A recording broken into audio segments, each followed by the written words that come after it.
mean, these are big.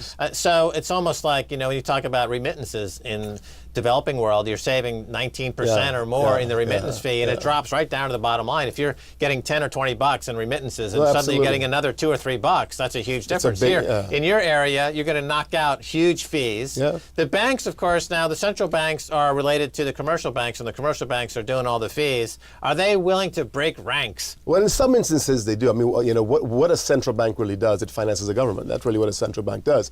Unfortunately, with the Caribbean, in many instances, because of the poor policies of the last 10, 15 years, these countries and the people are they have a penchant for foreign goods and foreign money.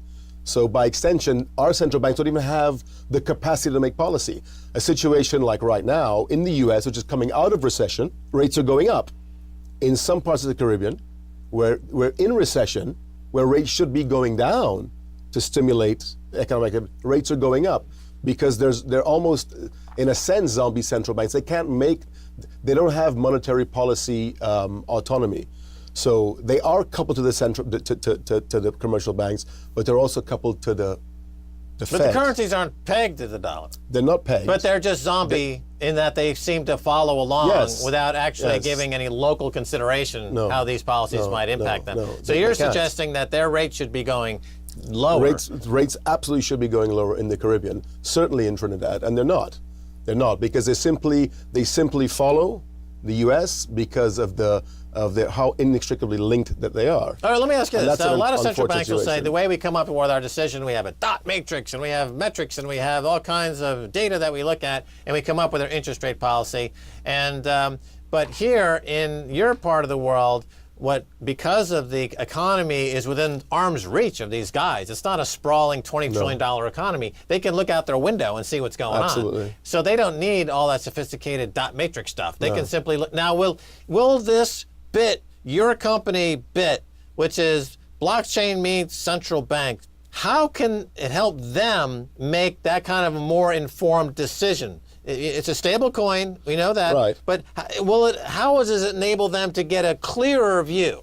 Well, it may not help them as much with policy right now, but once you're in a position to essentially digitize your currency, make your currency and essentially you're going to expand the banking base remember, when you bring somebody into the banking world, that financial inclusion makes that person a viable part of an economy. When they're not part of that economy and they're still keeping money under a pillow or in a shoebox and they don't have access to credit, they don't have access to regular banking services, when these people come into the banking system, your whole banking superstructure begins to change. So I think when that begins to happen and we begin to have a more homogenized banking relationship between the banked, the bankers and the banked, I think the central banks will have a little bit more space to have some more autonomy in the policy making. But so that's something that we may do, but that's a way off. All right. So in other words, you're adding more people to the system. So that is very interesting that we have a lot of people that are not banking. I believe the number is 2 billion people in the world are still unbanked. And with the emergence of cryptos and mobile technology, there's going to be a lot more people that will have the opportunity to get into banking. So that is going to be interesting itself. And we'll see what happens with that.